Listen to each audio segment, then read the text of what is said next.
Yo, what's going on? We back with another one. It's your boy King Rez. Look, we about to tap into 1098 Jake. Man, this man named G-Face is a DEA informant who got rich off of Instagram and taken down by the feds. Hey, look, we about to go and see. Hey, you already know the videos be crazy, so let's get at it. When you put your business out there, it becomes everyone's. But when you put other people's business out, you become a target. The feds have officially indicted none other than 39-year-old Yuri Kachikian, who's more commonly known as G-Face. If you're subscribed to No Jumper, you've likely seen G-Face. Hey, listen, I was about to say, I ain't never seen this man a day in my life, and I don't watch No Jumper, no disrespect to Adam 22. That's just not for me. That's not my show. But hey. Before. An Armenian immigrant, G-Face would gain notoriety for his ties to the Southsiders, a predominantly Mexican gang with historic roots, stretching from Los Angeles and all throughout the California prison why would you want to fuck that up if you connected like that? Before his interview with No Jumper, G-Face could be seen alongside controversial rapper Swifty Blue in a video that went viral warning visitors of Los Angeles to check in. Gangland, the southern side. I'm right here with the homie from White Fence. Check it out. If you ever in Los Angeles and you out here handling business, make sure you tap in with some solid homies for your own security. Okay. The streets is dangerous. If you're not tapped in, you will get stepped on. Believe that. You will get stepped on. Believe that. The streets is dangerous. Tap in. Tap the fuck in. Swifty Blue would speak highly of G-Face to Adam 22, securing. Hey man, I don't give a fuck, man. Listen, I ain't gonna say too much on gang activity. All I'm saying is, look, you can have the gang shit, but like my guy, you don't own the streets, cause them Jones been there before you, and they gonna be there after you. During him a No Jumper interview that would gain over 500,000 views. G-Face would describe moving from Armenia to Los Angeles at a young age and eventually losing his cousin to gang violence. Adapting to the culture, G-Face would claim at only 15, he was arrested for 2 attempted murders on the same gang that took his cousin's life. Damn. According to G-Face, he wouldn't be released until he was 34. Damn. I'm from West LA. I'm from White Fence. I went to prison at the age of 15, so I wasn't really out here in the scene. I'm 38 years old now. I went to prison at the age of 15. I got out at 34. I got charged as an adult. So what did you do that you got like 20 years? Basically, my charge was attempted murder, 2 attempted murders, dropped down the attempted manslaughter, and 3 counts of armed robbery. Now this interview would spiral into a gang of conspiracy theories and accusations. Not only photos, but whole songs would be dug up showing a younger, less tatted, no beard having G-Face rapping by the name Lil Ghost and claiming a gang known as Armenian Power. Fuck all you rap bastards snitching and shit. Who's that tipping in the drop top Benz? Lil Ghost Capone sitting on 20-inch rims. Got the Glock on my side, extra clip for backup. Extended clips in case these busters act up. This would contradict his original story of being from White Fence 13, a known rival of Armenian Power. Oh shit. Rumors began circulating that G-Face, or Ghostface, or Lil Ghost, was attempting to cover up his past. Not long after, he'd be accused of snitching, and appeal transcripts would be discovered stating Ghost, aka Yuri, testified and identified in court the man that shot at him.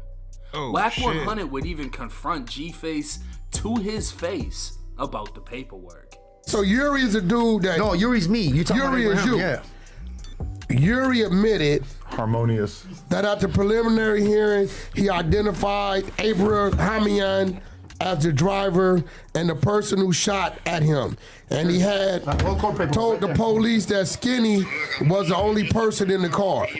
Is this real or fake? That's what that come down to. I got the real paperwork right here. So you saying this is fake work? name and everything. Look. Check this out. G-Face was now starting to feel the heat, but didn't even know the feds were about to raise the temperature. Oh shit. A federal indictment would reveal Yuri, aka Ghost, and his wife were now facing federal charges for conspiring to commit wire fraud, committing wire fraud, and engaging in a monetary transaction in property derived from unlawful activity. Bro. The fact that the paperwork... Bro, I'm confused. If you getting it like that, why are you like, are you 1 foot in, 1 foot out? Like, my guy, if you already just did your bid, You got out. You became successful. You telling me you did all that time and nothing in your brain conspired to you to do better, and you got better and you did better, but then you are so fucking stupid in your brain that you fuck up to go back after you had everything that you wish you had? I'm confused. And then you lie on top of that, snitching. This dude is wild right now already. I'm not even rocking with it. I don't fuck with people like that, bro. Those are the people I don't fuck with. You ain't even that smart, my guy. You're goofy. Works as Ghost instead of G-Face also seems to confirm his previous alias, as he's documented as Ghost, the one from Armenian Power. So how the fuck did this happen? According to the indictment, Yuri and Yelena owned 2 businesses together and shared a bank account. Between July 2020 and June of 2021, the feds alleged the couple applied for small business loans and PPP loans by falsifying business documents. They'd received 2 loans worth $290,000 on top of a PPP loan worth 20 grand. So why is this news? Well, it just so happens that while G-Face was on No Jumper telling prison war stories, in reality, his face was no good. No matter who you are, if you've been to prison, you know there's always a cell waiting for you, and the wrong move will have guards welcoming you back home. G-Face knew he had a target on his back, and his only way to get out was to expose the past he's been hiding. A motion for review of magistrate's order of detention would be filed on Yuri's behalf. The feds want to keep him in custody, and this was Yuri's lawyer's chance to explain why he's a good citizen and should be released from custody until trial. It would also state he has concerns about his safety during his detention. His lawyer would state although Yuri has led a colorful life, he is neither a flight risk nor a danger to the community. He has a wife, 3 children, a house, numerous relatives, and a remarkable thriving new business. In short, he has every incentive to stay in the United States. But yeah, leaving the US would not only destroy his business, but also put his family and himself at risk. Yeah, Yuri has been a target of the Mexican Mafia since 2006, when he was stabbed repeatedly and left for dead. He cooperated against the Mafia members who stabbed him and has been forced to live with a green light hit hanging over his head. Since that time, there has been several attempts and threats on his life, including recently, and he has had weapons in the house to defend himself.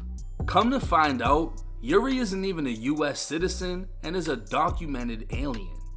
According to his lawyer, he came to the US at only 9 years old, and he checks in with ICE once a year, providing all of his information.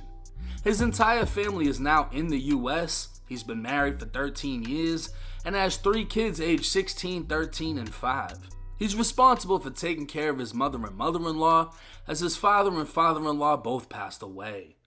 Opening a trucking company, he started with 1 truck and 1 driver before expanding into a thriving business. Then in late 2022, early 2023, he came up with an idea. Knowing the most difficult part of the trucking business is starting it, he offered to mentor anyone willing to pay his one-time $5,000 consulting fee. In his first year, he had over 700 customers, grossing $3.5 million legitimate dollars. For all of these reasons, ICE has chosen not to deport him. Unfortunately for Yuri, he didn't become a legit millionaire until after committing fraud, and now it was coming back to bite him. Yuri was now begging for a bond as his business depends on it, and each day spent in jail is another day his success fades away. Giving more reasons as to why Yuri isn't a flight risk, it would state in 2012 he caught a case and never attempted to leave. His lawyer would state if he were to flee to Armenia, it would almost certainly be a death sentence, as he cannot protect himself there the way he can in the US. It would expose him in a way that he has not been exposed in years, and would make it easy for the Mexican Mafia to have him killed. Now holy shit. Wow. This sounds nothing like the stories told on No Jumper. And if my math is math, then Yuri was born in 85. So if he got locked up at 15, that would have been the year 2000. And if he was stabbed in 2006, that means he was stabbed in prison by the Mexican mafia and cooperated against them at only 21 years old. But if he served a 20-year sentence, he's 39 years old and was released at 34, that means he's only been home for 5 years. So how the fuck was he married for 13 with a 16-year-old, 13-year-old and 5-year-old kid, and he caught another outside charge in 2012, unless he lied about it all? What the According fuck? to Yuri's Hey, none of this shit's lawyer, adding Yuri up. was not a danger to the community. He is an asset. What the fuck? To understand his current position, it is necessary to review his history, Yo, this shit both is crazy. criminal and as a government witness. In 2000, at 15 years old, Yuri was arrested for second-degree robbery. The circumstances of the robbery did not involve a gun, and he was arrested for taking $40 from a person with a knife, sentenced to 4 years in prison, and given 2 strikes. So G-Face completely lied on No Jumper about avenging his dead cousin, attempting to murder 2 rivals, and doing 20 straight years in prison. What? In fact, the DEA became involved with Yuri back in 2005 when he was only 20 and began using him as an informant. He provided the DEA with names and evidence against several people that resulted in arrests and convictions. The government does not dispute his involvement with the DEA and his cooperation. After several arrests were made, including members of the Mexican mafia, it became clear to the community that Yuri was an informant. Word was put out that he was a snitch and needed to be taken out, and shortly after, he'd be attacked by 2 men and stabbed multiple times. He managed to survive, but it would take months to fully recover. The Glendale Police Department pressured Yuri to give up the names of the 2 men who stabbed him so they could arrest them. At first, Yuri was reluctant because he knew it would lead to more retaliation, but the detective insisted, even threatening him with jail if he didn't reveal the names. Yuri was assured they'd be arrested and he wouldn't have to testify, so he gave up the names and they were arrested for attempted murder.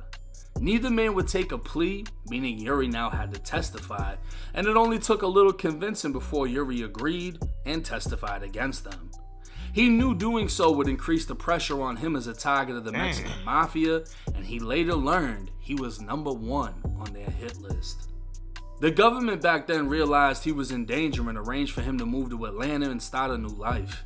The move didn't go well, and he moved back to Los Angeles with his family. Within 1 year of moving back, he was attacked, and Yuri stabbed one of the men, sending him to the hospital. Yuri refused to cooperate at this point. He told the officers the reason he's in the position he's in is because he cooperated before, and he was never going to do it again. It was explained to him if he did not cooperate, he would likely be charged, as you can't go a self-defense route without cooperation. But for the first time in Yuri's criminal life, he'd actually do something honorable. He told the police he'd rather do prison time than put himself and his family further at risk. If only he thought like that before becoming a whole DEA fucking informant, he would have avoided all of this. Yuri would end up being arrested for the stabbing and took a plea sending him to prison for the next 7 to 8 years. Law enforcement was aware of him being an informant, and the Mexican mafia hit on him, so he was placed in protective custody. When he was released, he wanted to start a new life, but he still had the potential hit hanging over him. He moved to a location where he could not be found and started his trucking business. Finding success, he'd move his family into a home where he has put in larger walls, iron gates, 35 cameras, and part-time security. Why not move somewhere far like Yuri's Canada? lawyer would go out of his way to show that in 2024, the hit over Yuri's head is still very much active. To underscore the ongoing threat, Yuri received a recent Instagram message from someone named Bozo, who sent him a picture of his house with the message that his days are numbered.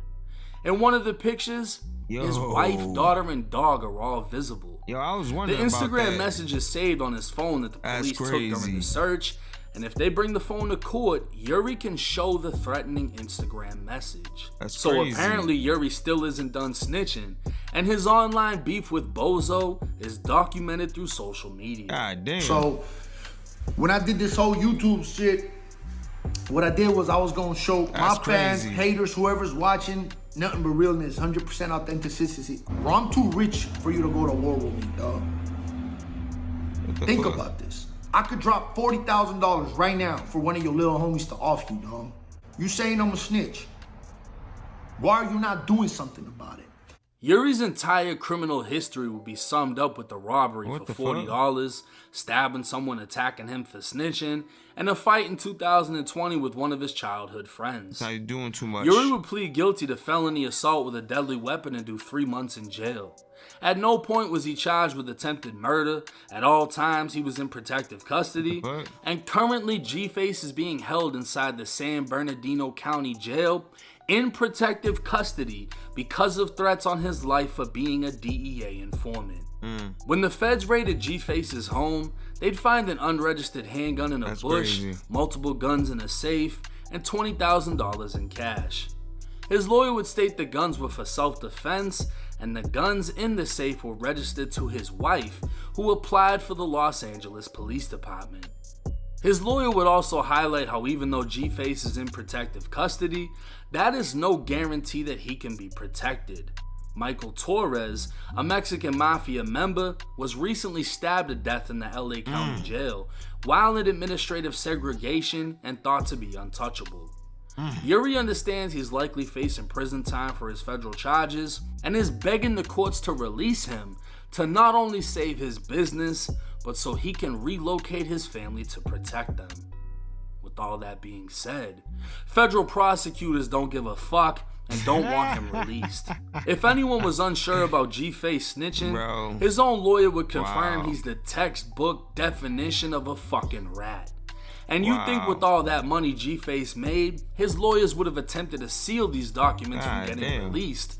But no, his whole case is publicly available. His whole life story has been a fabrication made up in an attempt to find internet fame. And even though he found legitimate success, his past caught up with him. Definitely. With any and all Fed cases, it can be expected that G-Face goes to federal prison. But with his history of snitchery and the fact that he's charged with fraud, he'll most likely end up at a camp full of inmates just like him. Yuri, or G-Face, is a real example of how snitching can and does carry consequence. That should come back to He's you. been stabbed, hospitalized, and targeted almost half his life because he chose to be an informant. He'd change his name, change his gang, and create a new storyline for the internet while flashing money and paying for friendships he never had. He'd recreate who he wanted to be while denying who he was. And now at 39 years old, he's back in a cell on the verge of losing it all as his past has once again become his present. Damn. Bro, that was a crazy ass motherfucking story. Wow, bro. He had it all, bro. Like, my man had riches. He came out. He could have had it all. But like, at the same time, he was a smart ass person. But at the same time, he was a dumb ass person. Bro, I don't understand these. You put your family at risk. You did all of that, bro. If you knew that you was like some type of, you knew, like, man, you mad. That's crazy. So if some shit happened to your seed and your shorty or whoever, bro, they burn up the house, bro. That's on you, bro. Your lifestyle and caught up to you. You could have took that shit up the motherfucking road. You feel me? You could have dipped somewhere far, somewhere passports type. I don't know. Alaska. I don't know. You done fucked up, my guy. Like he said, if you was thinking that way before, you would have been good. But anyway, I ain't gonna keep wrapping it up. Make sure y'all go ahead and check that video right here. Make sure y'all motherfucking sub right here and all that other shit all the way over here. All right. Peace.